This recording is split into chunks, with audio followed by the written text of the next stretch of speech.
I first started writing poetry for strangers as a listening exercise after I saw someone do it in New Orleans in 2013, and I just copied their idea.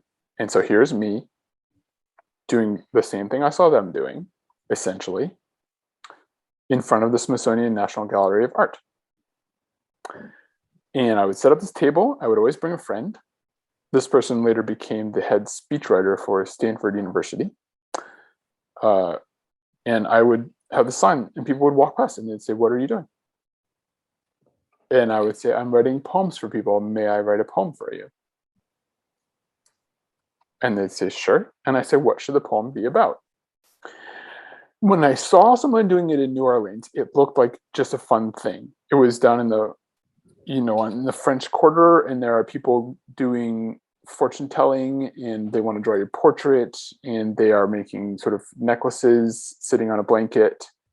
And this one person was writing poems for people, and I thought that looks like so much fun. But when I came back and started doing it myself, I realized that the gift I was giving people was not the poem.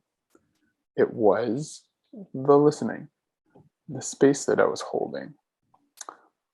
This is the poet Mary Oliver. Mary Oliver is a hero of mine, and she was also a teacher of good listening.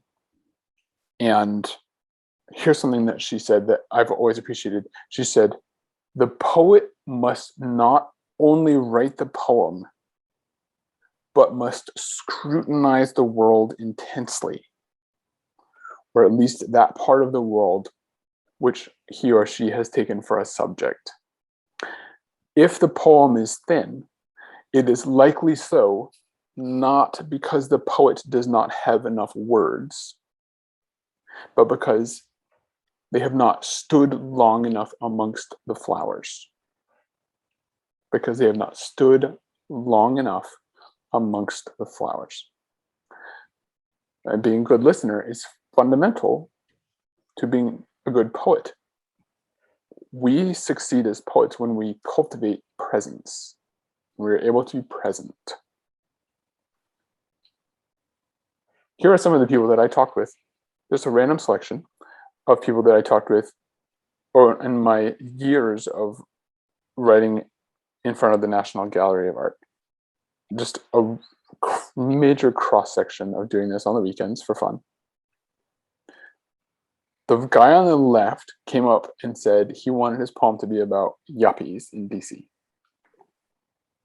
And he was very energized and excited about it. And when I responded by saying, "Tell me about yuppies," and I just created the space like I do, and held the space and made him the center of my attention, he talked about yuppies for about 30 seconds. And then he switched. And he said, "Actually, forget about that. Can we do something about heroin and being addicted to heroin?" And that is what we talked about for several minutes. That is what he talked about, and that is what I wrote him a poem about. The person in the middle told me about the love affair she was having that she had not told anyone else about. The person on the right came up because his friend was interested. And as you saw in the previous picture, I have always brought a friend with me when I used to do it in front of the National Gallery. So there's two of us available.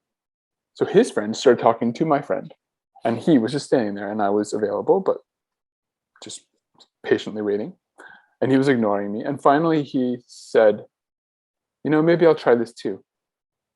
After sort of watching his friend as the guinea pig. And he said, I feel like my life might be meaningless. That's what he wanted a poem about. And that's what we talked about. Good listening builds trust quickly. That is why these people share these things. Because we are holding this space, we're creating this environment where it is a focus on them, maybe for the first time that day. maybe for the first time that week, maybe for the first time that year. We get a lot of feedback from the people that we talk with as listener poets at the Good Listening Project, people who work for the hospitals that hire us. And one person said last year, I'm 50 years old, and this is the first time I've really felt heard. This is the power of good listening. If you are a good listener, people will speak more authentically, and they'll share secrets with you, and they will feel and be more human. So this is what it looks like when we're in person in a hospital. So this is our colleague, Jenny. Jenny Hegland is an amazing listener poet. And this is at the Shar Cancer Institute. And they've hired us for the past 3.5 years to be there every Wednesday at a table with an empty chair for anybody who walks past. Staff, patient, visitor. When they see the sign that says listener poet, and they will come and sit down and they will talk about a huge variety of things. This is what it looks like now. We do it on Zoom. And so you can see over here our colleague Elizabeth, listener poet, and a person that works in healthcare that is talking with her. This person is a psychiatrist. And we have these sessions on Zoom that are about 20 minutes long. We started doing this at the beginning of the pandemic because hospitals wouldn't let visitors in. And we have converted so that we only do this. With the exception of that one contract, all of the contracts we do are on Zoom. It's much more accessible. It turned out to be a big upgrade for our work. More accessible, more comfortable for participants because they can be in whatever space they're in. And the sharing experience is the same.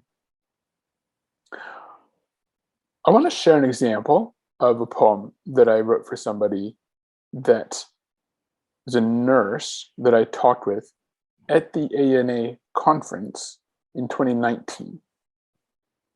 This is a person who came and sat down across from me with a sort of I think I'll describe it as a mask that a lot of us wear, where you are presenting as a cheerful and together person.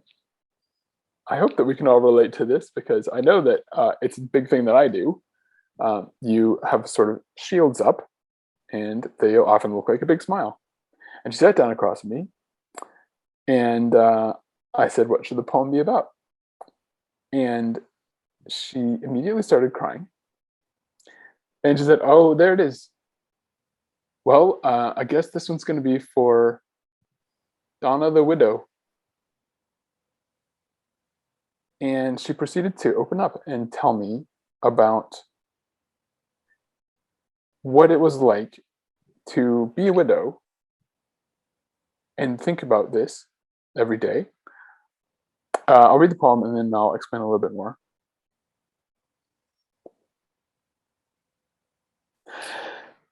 How many of us are models of strength?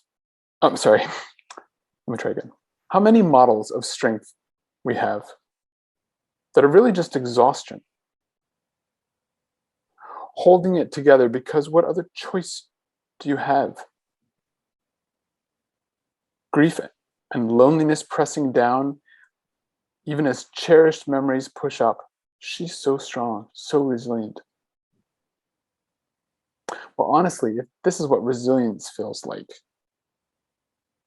I'm going to have to adjust my shenaniganator.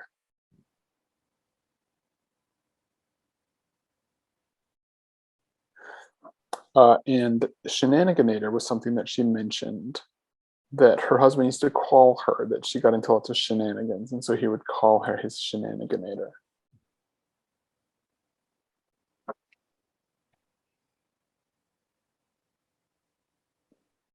A person who feels listened to and honored will speak more from the heart and with more authentic passion. And that's why we say good listening is healing. We feel it. We hear it from the people we talk with afterwards. that it felt like a therapeutic experience for them talking. And I don't know if I mentioned it earlier, but these sessions that we have with people where we're listening, they're about 15 or 20 minutes long. They're not very long. We have a lot of positive response from this short period of focused listening where we are creating space. Here's an example of a piece of feedback that we got from somebody, a psychiatric nurse. Just talking about my experiences and having someone truly listening lifted my spirits for the rest of the day and since. It came as a surprise how helpful it is to have an active listener, to gather deeper understanding and put thoughts and viewpoints together to form a balanced artwork from an abstract one. This has helped me to be more authentic in my approach with myself and my clients.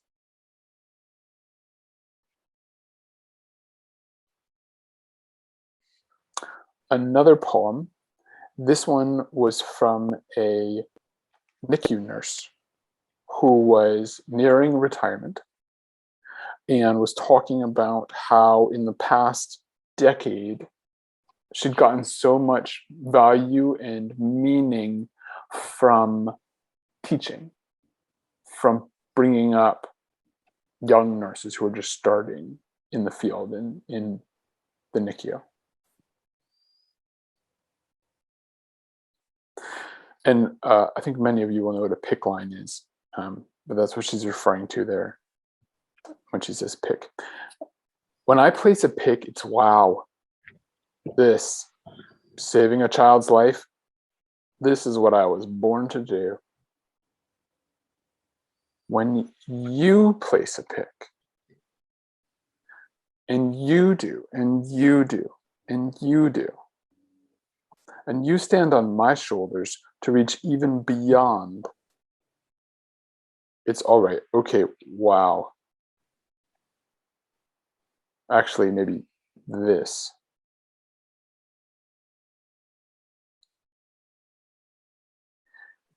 And afterwards, she said, when she received the poem, this one is taking care of Debbie.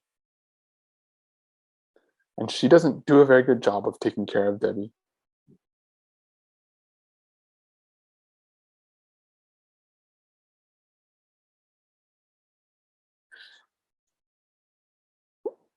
Good listening is important in really any aspect of life, any field. We focus on healthcare at the Good Listening Project, but certainly people have asked us, can you do this for teachers? Can you do this for athletes? Can you do this for lawyers, et cetera, et cetera? Well, we focus on healthcare. And we know that our work in helping support healthcare workers helps patients, helps family members, helps a wide ripple effect. We know also that these skills, when we teach them and when other people learn little things that sort of best practices that we offer, they help with that work as well in clinical work, because people speak more openly. They may share information that can be really valuable and potentially save a life. Information about symptoms or information about socioeconomic factors, home life, ability to stay with a treatment plan, or likelihood of staying with a treatment plan. And so if there's one thing that you take away from this presentation and from what I'm sharing here, I hope it is this: the quality of your listening determines the quality of their speaking. And I hope it has given some thoughts about how you can use the power of good listening to make the world a better place. So thank you for listening to my presentation, and I'm excited for you all to get to hear from my colleague, Elle, another listener poet, about their experience, with working with our colleague, Matt, one of our clinical advisors.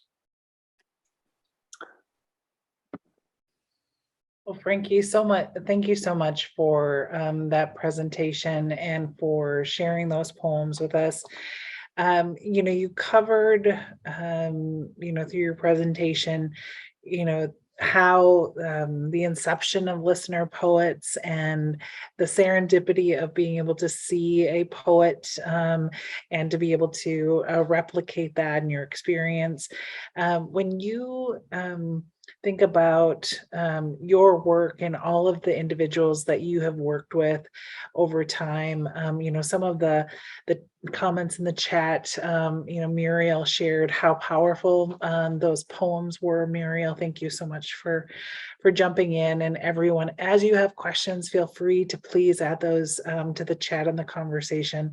But we want to round this out, right? These all of these poems, all of these conversations have led you to different individuals.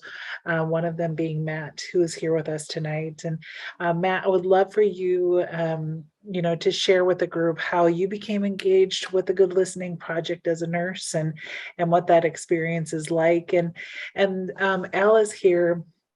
And I did not announce it right at the beginning, but Al utilizes the pronouns they, them. And Al was the poet who actually wrote a poem for Matt. So Matt, we would love to start with you, and then Al, feel free to jump in as both you and Al talk about your individual experiences. All right, thank you so much. Yeah. Thanks all you internet folks for being here. I got into Good Listening just as a byproduct of the Innovation Hub and of being a colleague and now really good friend with Frankie. But I think my aha I'm much like Lois. It wasn't my bag. I didn't value it. I don't think it really helped me in any way until Elle wrote me this poem. And I knew my role at that time was sort of being the in, knowing how to read a clinical unit and when it was a good time to have poets come up and bring the typewriter and be able to pull people off the unit. But I was sort of pushing a thing, not that I didn't believe in, but that I didn't fully understand, because I value listening. I think it helps a ton everywhere, but it wasn't until my aha of realizing how powerful it can be and how moving it can be. And I appreciate the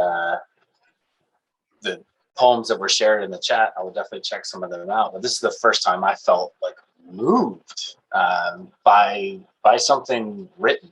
And it was that experience that really helped me go, all right, well, if this did this for me and I can do this for anybody on my teams, then it really, I was in, but at that point I was inspired and in.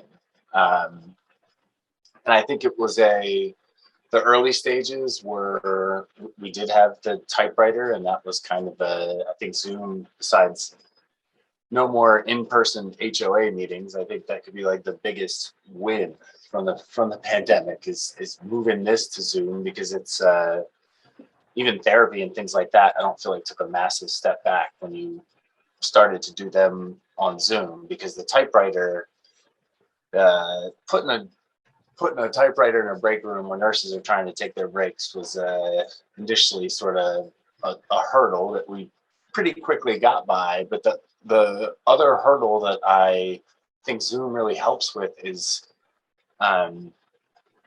getting people where they're ready to be heard and making that space. And it was hard webinar full of nurses. It's hard to get off the unit. It's hard to get away from the work. Sometimes even when you can, you don't want to, because that might be that extra time you could spend with the patient. So trying to share my story about how impactful this was and how I really think it could help them. And at that point, it was more of a gift to them. I think now, and Frankie will talk more about this, I'm sure, but the evolution of now being able to train other people to be poets is just like such a cool next step. But I sort of moved on beyond the poem. Oh, why don't you tell them about that poem if you remember it?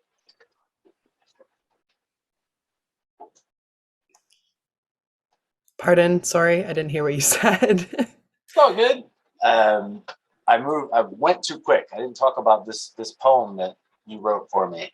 Oh, okay. You're talking about it. Okay. Dear viewers, I have on my wall right there, framed by my mother for me for Christmas. One of my favorite Christmas gifts. The experience as I remember it, Elle, was you caught me at a moment where I was just like, I'm just gonna talk about my day, talk about how things are. And I am a naturally positive, naturally optimistic, but authentic person. And immediately this safe space was created where I could just, I could just air this out. And I felt safe. I felt like I could talk about it, but then it also, the way the poem ends, I also distinctly remember being like, all right, sort of Forrest Gump. That's all I say about that. Like I said my piece and then just didn't know how to sort of put a bow on everything, and didn't even know then what I would get. Elle and I were just shooting the breeze, and what I got was really, really powerful. But I don't know what it's like on that side of the table, as the poet. I've been heard and helped facilitate this, but I think Elle can speak much better to the experience of being that poet, processing all that stuff. Because you guys heard from Frankie, some of that is so powerful, and with that power comes some weight. So I'm interested to hear, maybe not even specifically about mine, but just generally speaking, the poet experience. Yeah. Thanks, Matt. I remember our conversation much in the same way. You were, I could tell you were positive, but you, as you realized, like I was really open to hear anything, you sort of told me more about, what's behind that positivity and like what contributes to it and what makes it challenging to maintain. Yeah, in general, I think when I sit down for a listener poet session, I learned this very early on is that I really need to come in with an energy that is conducive to people feeling like it can go in either direction in terms of positive or negative. Because if I come in with too much energy and too much positivity, they might not feel like they can share something heavy. But if I'm too somber, they might feel like they can't tell me about this really exciting thing that just happened to them. It needs to be more serious or something. So part of it is making yourself as neutral of a force as possible and just sort of letting what is on their mind like become the focus of the conversation naturally.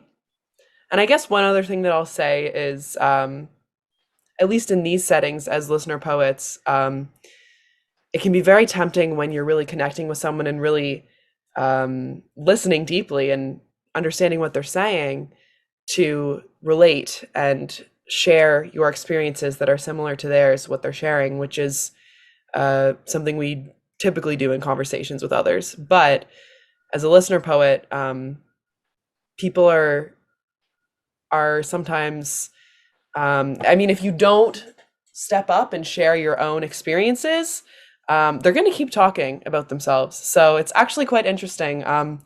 Most listener poet sessions I have nowadays, sometimes I just ask one question: what should your poem be about? And they talk to me for 15 minutes. Usually I don't need to ask too many questions, and giving silence even in between their comments allows them to direct it better than I could with any question. And that's usually the case for most of my poems. Yeah, so those are some quick tips about the experience. Thanks, Matt. That's the listening part, but then you get a thing. Like that's one of my favorite. Anytime you can get given a gift, that's something. And I think that's to be given a piece of paper is one thing. To have that experience is so special. But then when you go away to write it, what sort of I mean, where do you start? Like if I listen to somebody for 15 minutes, I feel like that would define writer's block. I'm not a writer, but how does that go? Yeah. Usually I try to envision the point of the conversation, or like the real crux of what they were feeling or what they were saying. And sometimes there isn't one, sometimes it's many things, but I typically try to pick out a couple themes or ideas that feel central to what they were trying to express. And I sort of build the poem around those ideas. Most often, I use their language that they gave me. Um, some people are very like literary and metaphorical in their speaking, and often I use those metaphors to my advantage. Um, but a big part of it is just if I've done my job well in listening, then I usually have a sense of where they're at, even beyond what they've verbalized. So I can usually extrapolate on the actual facts they've shared and be confident that even if I've expanded in the poem beyond what they actually told me, I can trust that it will resonate with them because I was so present with them that I really sensed where they were. Um, and that takes a little bit of courage too, because, I don't always, if I'm not giving directly what they've told me, then I might be extrapolating in the wrong way. But it's really never gone wrong when I feel like I was present with them and understand. Yeah. Awesome. I realize, team, that I don't have an online version of the poem. I don't know if it's awkward to like get up and hold the webcam over there or what, but we should at some point before this is done, we'll figure out a way to share that poem with you guys, because it really. I have the poem loaded. I can show it right now. Boom. Did you want to read it, or should I? I don't know. You should. Okay. I see it written. I don't think I've heard you read it, so you read it. Okay, will do. Are people seeing this? Yes. Alec Okay. came through. Yeah, so this is the poem I wrote for Matt. When I'm building from the ground, I easily go up, not down. But when down with someone I sink, my natural light is dimmed, I think. Looking at me, you'd not guess I'm as unguarded as the rest. But positivity's my field, thus from its match I need a shield. In rare times only is when wham, struck right down by this need I am. So, absently, I'll ponder that, while I'm content right where I'm at. That last part that's sort of where it was like, you know what? This is awesome, and I'm glad I got to be heard about this, because that's how I am. I'm naturally positive, but sometimes can be too get pulled down by somebody who's a wet blanket, and that is what had happened that day. But the last couple lines are just where I was like, well, this is good to feel heard on this, and I'm all right with it. So I'm not a whole lot more that needs done, but I've just never been boxed up so well in such powerful words. So yeah, thank you. Yeah. And there, Alan, Matt, there's some comments in the chat. So I want to make sure I bring those to your attention. So Darlene is talking about the role of active and intentional listening and how therapeutic that is, and wondering how this can be applied to her own practice. And how appreciative Justin shared how appreciative he is of hearing others who are learning about the nursing profession, and highlighting different aspects of it, and how impactful that poetry process is. Debbie mentioned that the hardest part is that can be the hardest part of any kind of writing. And Eileen shared, as a poet listener, so Elle, this question is for you and maybe for Frankie. What do you think about, how did you get comfortable with silence? And did that become easier over time? Yeah, can definitely speak to that. When you believe that silence will allow the person space to share, you can just tell yourself that and be like, there's a reason I'm being quiet right now. There's a reason there's this semi awkward moment happening in between us. And I think that sense of awkwardness is part of the reason why my silence is so helpful for the sharer, because they're going to have this compulsion to fill the silence with whatever thought is in their mind or whatever they want to say. So often it's those silent moments and that feeling of wanting to fill the silence, but not necessarily having a prepared thing to say, that I think brings out what people are actually thinking and feeling. And that in turn leads them to expand upon it. So over time, as I saw the results of being silent, I gained confidence and assuredness that it was the right thing to do. But it's definitely tough at first. And, this is a question for all three of you. Not only being able to embrace that silence, because I think that we do that in healthcare too, right? In those moments where people are sharing hard things. So having that parallel in both spaces to be able to pause and just wait for somebody to share what's happening in their life. And I see that parallel between both. Why, from your three perspectives, is listening so important right now at this moment in time?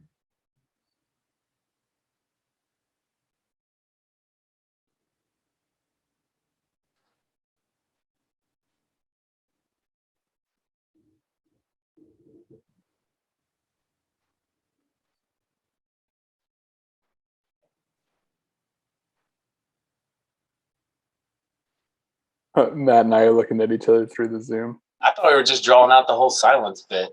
Oh, Oh, that's good. That's good. You go first. I think because we're hurting, it's a lot of people out there are hurting. The patients we're taking care of, the teams we're having our huddles with, the leaders we're taking directives from. It's just I think listening is to just be heard is therapeutic, and I think we need heard right now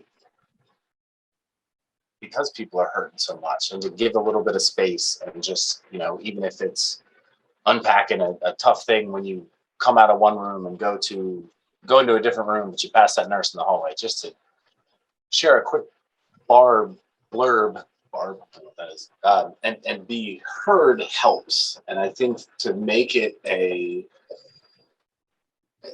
comfortable thing and something that everybody has better skills at helps, because I think the other thing is it's hard to be a good listener because there's so many distractions and there's so much that pulls you from it, that when you have that conversation and you're like, wow, I feel heard, that can be incredibly impactful. If somebody leaves and just says, thanks, like, I feel better, thanks for listening, I feel better. Like, I feel like anytime someone's done that act, you feel that. And it is just, it's brutal between multitasking and phones and multitasking on the phones and the art of, and now with masks too, I think is it's hard to be heard. So having an interaction with somebody who's a good listener helps sort of unpack things so they don't sort of get buried down and become a traumatic event. It's a couple other reasons, I think. Take it away, Frankie. Thanks, Matt. Well, when I hear that question, it's easy for me to answer, like, why listening is so important right now. But it also creates echoes for me of this other sentiment that I hear from people when I talk about what I do. I say, oh, I run an organization that helps fight burnout in healthcare.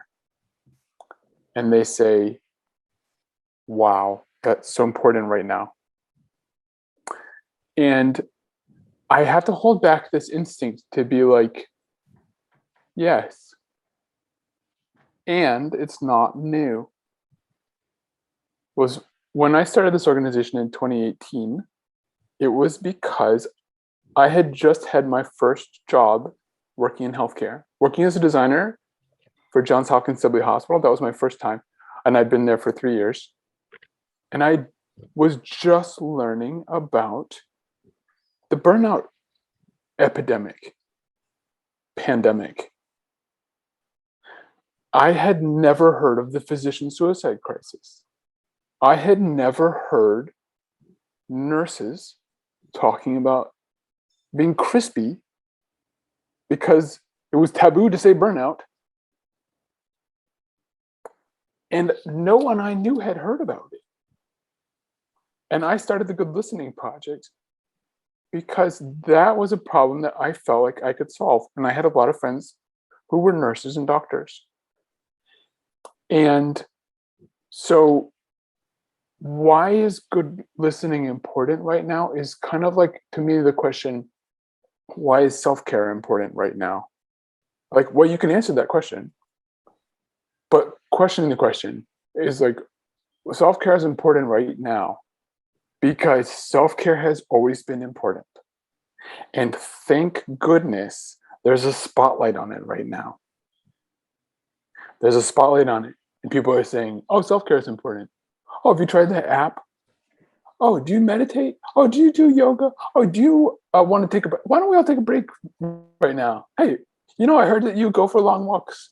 That's awesome. I support you. Oh, you need to take some break? Great. That's good for your mental health. Thank you for taking care of your mental health.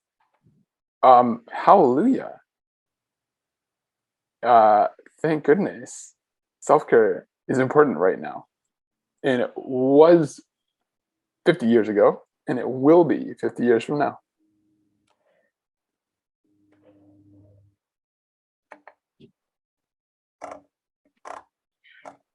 Do you think that, as you think about your work as a listener poet, how is entering that space as a poet different than if you were having a conversation with someone, right? Because to your point, right, listening, how we listen to others, all of those things have always been important, right? As we're thinking about all of the different ways that we engage, and as the complexity of our world increases, just the magnitude of how we listen has to become even more intentional. But how does entering that space as a poet change that conversation? I think this connects back to the quote that Frankie shared from Mary Oliver about needing to, in order to write a poem, you need to have stood long enough among the flowers. When you have an activity ahead of you that is going to be completely based on what you're about to absorb, you have a focus, I think, that is harder to achieve when you won't need the information later. So I think that's one part of it. Another part of it is, I think, kind of like what I said before also, that it's not like an interpersonal encounter. It's not like most interpersonal encounters where you're like trying to connect with someone and connecting by like sharing things about yourself and building trust that way and forming a relationship and both encountering each other in that way. You're more of a mirror for the person. You're kind of just absorbing and reflecting back what they're sharing. So you, again, like I said before, in trying to be a little bit more neutral, you're sort of removing yourself from the equation in what you verbalize. Of course, you're a human, so you're experiencing what they share based on your own who you are, but you're not showing them that as much in order to keep them more in their own ideas and what they're going through. Elle, I think that is a beautiful way to capture that you're a mirror in that moment.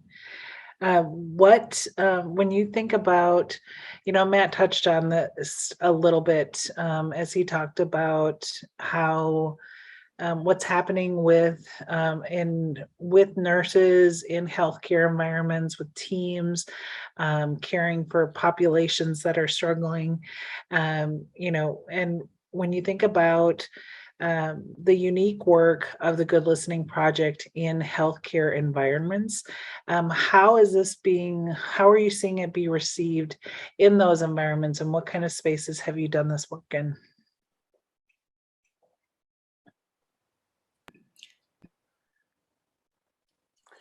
Or you're asking about how we're seeing this work as listener poets be received in healthcare spaces. I think I might have missed part of the question. Or were you asking in comparison to other places? Yeah, just curious, what kind of environments is the Good Listening Project working in right now? And are you, across all of those different environments, are you seeing or experiencing different things as poets as you enter those spaces? Yeah. So as listener poets, we work with healthcare systems, with specific hospitals, with specific units. Sometimes we are hired to work with a particular population within a hospital. So for example, at the Shark Cancer Institute, we're working with people that are in the oncology world. We had a contract earlier this year that focused on palliative and hospice. That's a big focus for us as an organization. There's three populations that we are really drawn to: nurses, oncologists, and palliative and hospice. And so, yeah, there are really different vibes, feels with different populations. Like social workers, a big part of their work is they like are very aware of themselves as listeners, and so in that engagement, they were talking about how surprising it was for them to recognize that they didn't get listened to. They were always the listeners. That they were actively, intentionally holding this space for people, and no one was doing that for them. Well, for many of them. Elle,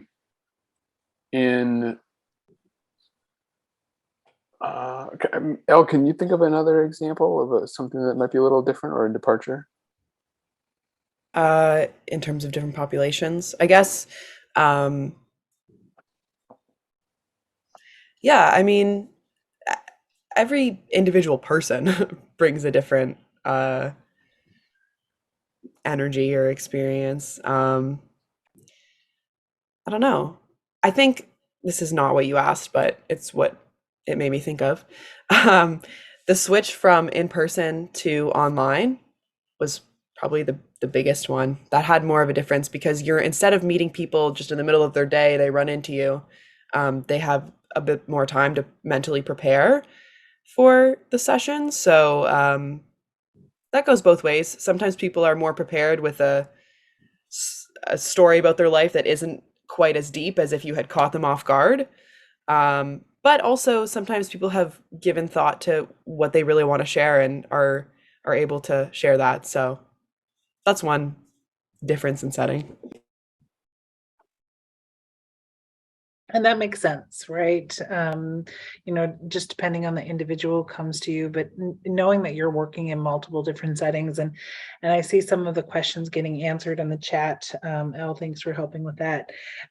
So question, just around the different work and opportunities that the Good Listening Project is creating for other people to start intersecting with the work that you're doing? Are you able to go into the different programs and different opportunities that you have? Muriel in the comment commented that she is a leader for a COVID, a unit that is focused on COVID patients, and how beneficial this would be. How can, and again, it's just some of those comments in the chat, people who are interested, what are those opportunities for nurses and healthcare professionals to start engaging with the different programs that you guys are developing at the Good Listening Project? Thank you for asking, Ori. Well, we teach a course. We created a course last year on how to become a listener poet. It was funny because there were a handful of people we'd worked with, of clients who said, can we hire you to teach us not just how to be a good listener, but how to be a listener poet? And I said, no, we don't do that. We're the listener poets. But enough people asked where I had to think, oh, am I being an open-minded innovator right now? Am I really listening? So let's just explore that. And we sort of like batted around the idea. And a college, Wilson College in Pennsylvania, reached out, and they had the same idea. And they had a medical humanities program. And they said, if you create a course, we can offer credit for it to anyone who takes it. And so we've created this 8-week intensive course on how to become a listener poet. It's 32 hours of class time and 15 hours of practicum. And we teach 8 students in each cohort. And we've had a bunch of nurses who've taken it. There are a couple in the current cohort right now. That's one thing. There is also workshops, smaller workshops that we do for different events. We had a poetry reading a month ago that was our very first community event. And the recording of that is available now. It was amazing. It was a focus on health equity. And so we had people, listener poets, talking about poems they'd written on the theme of health equity and connection and racism and sexism. And some of the participants, some of what we use the term poemee. A poemee is a person who has been a participant in a listener poet session and received a poem, a poemee. So some of those poemees joined us, and they talked about their experience of having shared this thing, having it reflected back to them. As Elle said, that mirror example that they used. And so you can watch that and attend future events. So we have like that.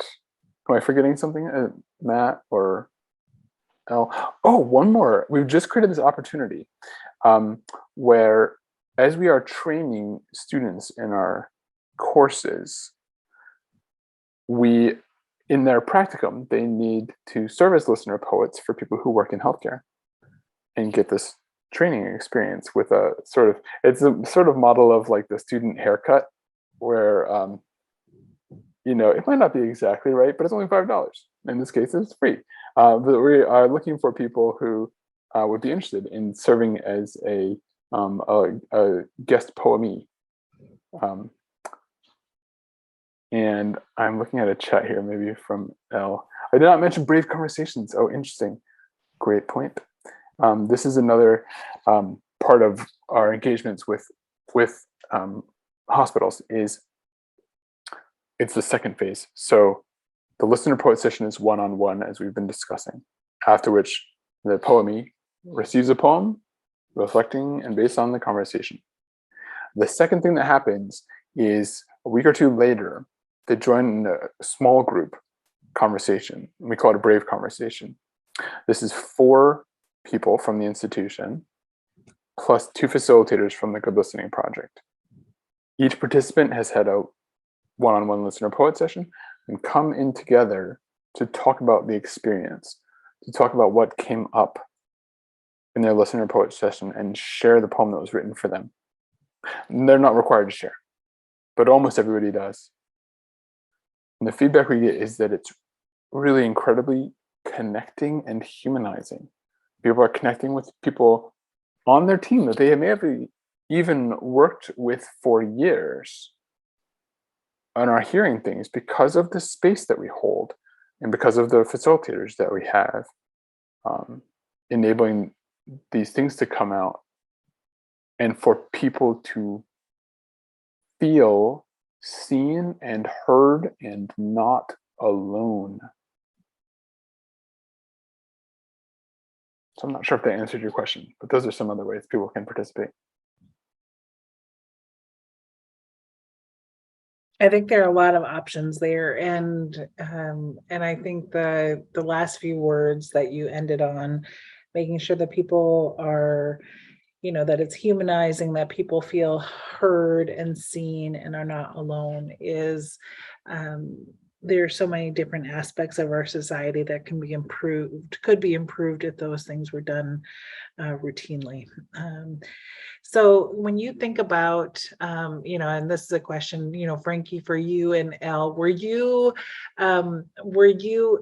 deep, you think about all of the different styles of poetry. Did you have to be poetry experts before you began this journey, or how did you, is there a base entry level of poetry skill that you need before becoming a listener poet?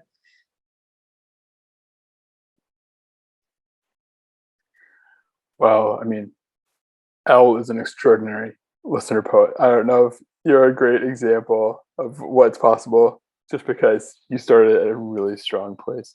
But certainly you can learn. Certainly poetry can be learned. One of our most amazing colleagues, I don't rank the colleagues, let's just be clear. Let me backpedal a little bit on that one. One of our amazing colleagues, Jenny.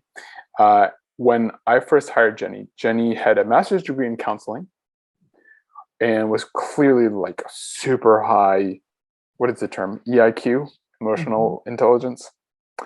And Jenny had tons of experience as a facilitator, and I was super psyched to bring Jenny on the team. And Jenny said, your only problem is I've only ever written 4 poems in my life, and I think she may have been exaggerating. And I was like, well, here's the thing. You can build your skills on being a poet. The poem that you need to write is going to be reflecting what you've heard in the conversation. And I will give you some pointers on being a decent poet. And you can learn more. And there are plenty of resources. And Mary Oliver has an amazing book called A Poetry Handbook, which I highly recommend. Also, we have our own internal handbook called The Listener Poet's Handbook for Working. But people take our certified listener poet course, and they will often on the first day say, I don't know if I am in the right place, but I really believe that this can be good for me. And so I'm taking this course, but I don't write poetry and I'm not really comfortable writing poetry and I'm not really sure I want to write poetry, but I'm still going to do this. And it's totally fine.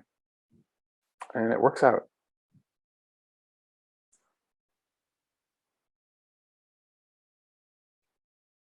So, Elle, this is a question for you. So, Frankie, is alluding to your rich skill in the space. When you, with your knowledge and your experience as a poet, when you end a session, what are you hoping to walk away from a session with? What makes a successful session for you as a poet? Yeah, I feel like I have an answer to this question.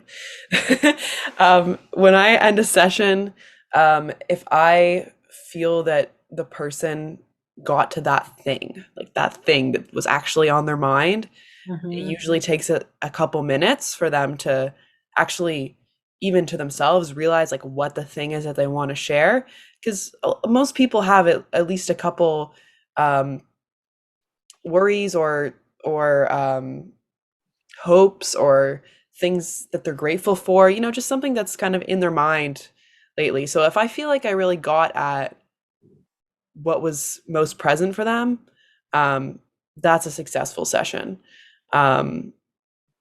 If I feel like the person's guard was down by the end of the session, if I feel like if they get to the end of the session and they say, oh, geez, I can't believe I just shared all that. Those sorts of things, when people really stop following conventional social norms for conversations and for holding things back and for like prioritizing, if they're not prioritizing what I want to hear about, but really just what they want to share, if they got into their own space where like they were thinking about themselves and they were not thinking about me, I think if they like forgot I was there, that might be my hope. Oh, that reminds me of a time where it didn't go very well. And I won't name the client, but there was a CEO of a hospital who hired us to talk with staff, and it was in the early days, and I don't know how they communicated this offer to talk with a listener poet, but the people who came into the conversations were very guarded, and they seemed to really have their shields up. And I remember, I don't really do the work these days as a listener poet so much because I'm running the organization. But the listener poets who were having these sessions were coming afterwards and saying, what is going on there?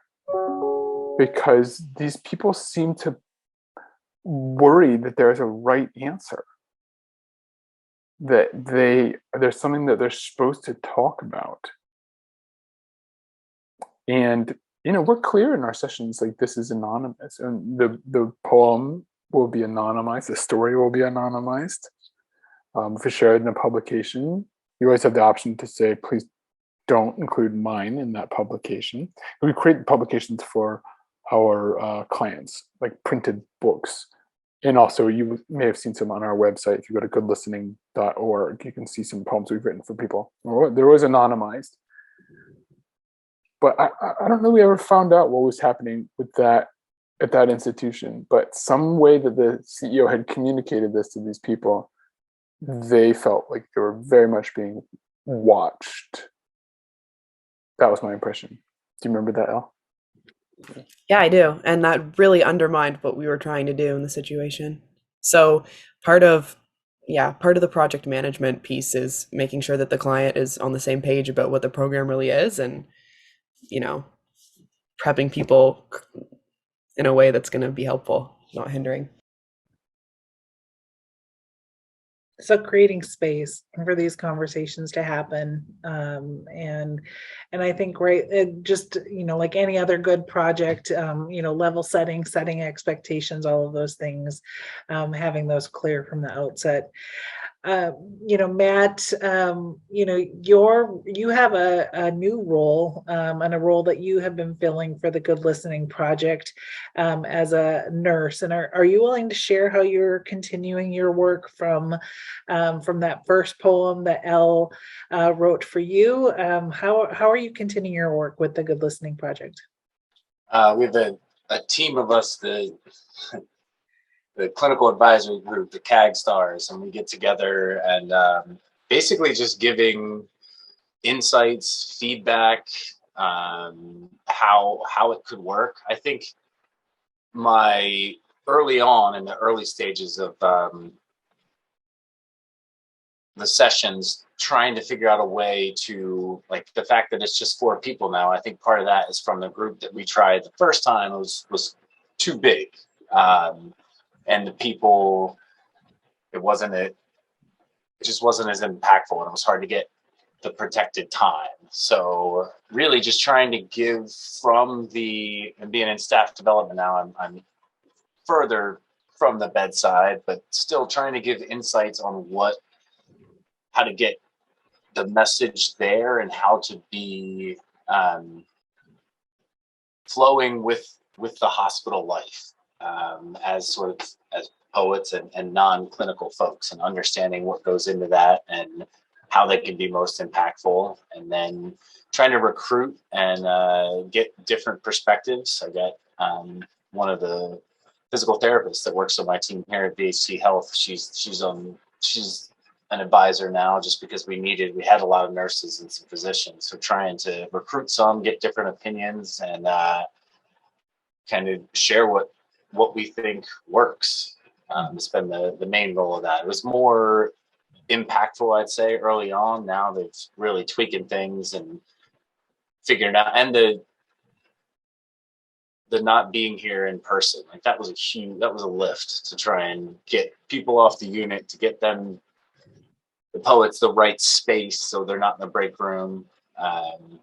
That was early on was a lot more. Now it's kind of, Frankie's got a pretty well-oiled machine. I'm excited to see that somebody asked a great question about data, and I think that next evolution will be, I know we'll need be sharing some clinical insights for that, but that's really the next, because to get a hospital to, cover some breaks and pay for the programs, the story should be powerful enough. I think there's a lot of places for data, and it's really great. But I think if you read some of the quotes and you talk to some of the people that have had this experience, and you don't need the data, but I understand that where that ask comes from, and I'm excited to help guide the next step on being able to have some data for the folks that need the charts and graphs and all those things. I understand. I think this work is powerful enough. I get it. I just wish we didn't need it. And yeah, that's an interesting point that we've heard from our CAG stars. The CAG stars being the clinical advisory group members, is more data. Medical people care about data. Show us the data. So working on it. Yeah, and that question came up in the chat as well, and Al dropped in that you guys are currently looking at grants right now to pull, start bringing all of that information and all of the data points and the work that you're doing together. So best of luck, in those next steps, because it sounds like your clinical advisory group is ready, right? Ready and waiting. For that next step. And this is a question for all three of you. All of you live in this space where you're surrounded by words and curious what your individual poems are that are standing out to, one that's very powerful or meaningful to you, or one that you want to share with the group tonight. Would love to hear your poem, if you're able to share.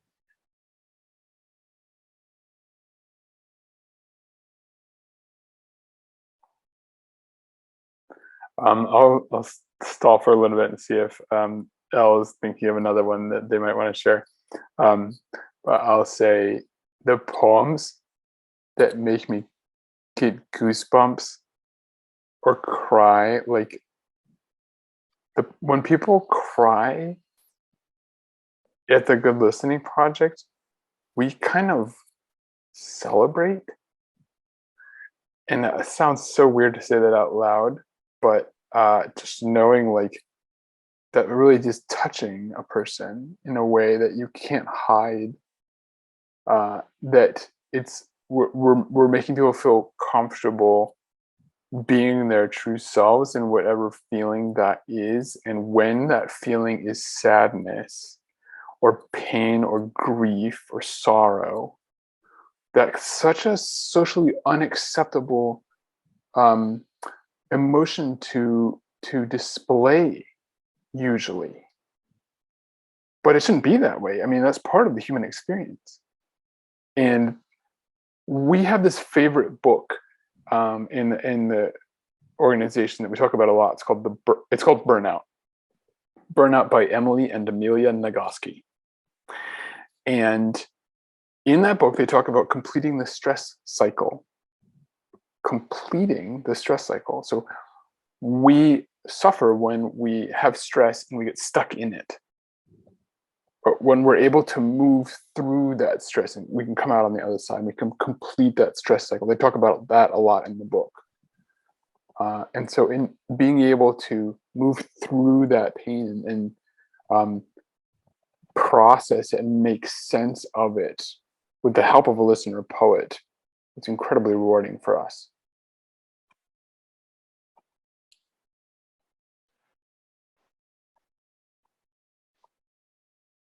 I'm going off script here a little bit, but I think there's one that I go back to a lot that actually don't get a big head, Frankie, but that Frankie wrote when it was I want to say it was May of 2020, and there was the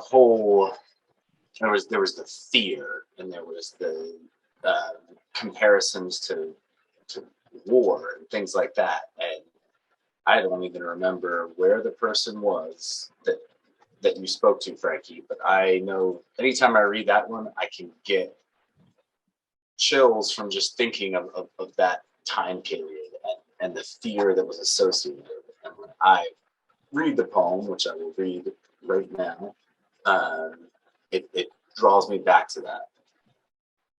I want to do my job, not as a soldier, not as a brave fighter, not as the greatest generation, making do with what we've got, because by gosh, we'll fight them on the beaches. But as the professional I train to be, using standard supplies and procedures, noticing the flower outside my window, not because it is respite from chaos, but because it is springtime. Oh, that's good. So good. That ooh good was me. The poem ended with respite, and that just it catches a moment in time that was particularly hard, but powerful.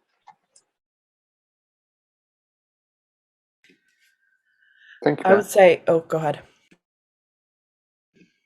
I was just going to answer the question about a poem that's meaningful to me by saying that in general, poems that communicate something that cannot be put into words with prose are my favorite. And a poem that does that for me is not going to be one that does that for you necessarily. So, just if I feel like it's almost like the more cryptic or like involved it is, the greater its capacity to communicate a complex emotion.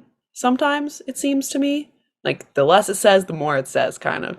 Sometimes. My most favorite poems, that's usually the case. Well, that makes me think of this thing that we teach our listener poets on our team is you're writing this poem for an audience of one. As a listener poet, you're writing for that one person that you talked with. And if it only makes sense to that person, that's enough. It's not to be published in a poetry journal or to be published in the New Yorker or something. It is for that one person. It may never be shared with anyone else, possibly.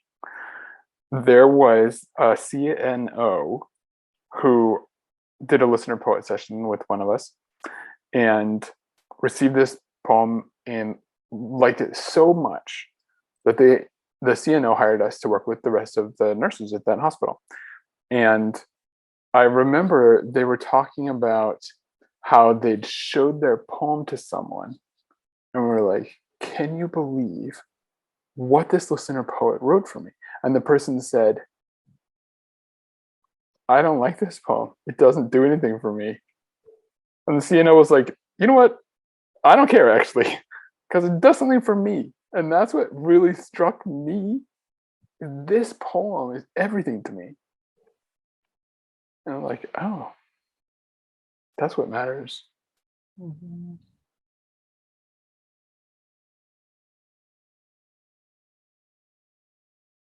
And I think we saw that too, as people were dropping in poems at the beginning. And I dropped in the poem by John, wrote Rodell. Hopefully I'm saying his last name right. But it's a recognition that we are all in this push and pull, right? In this, in everyday life, and a reminder to open the door and to be a gust of wind for people, especially in this space.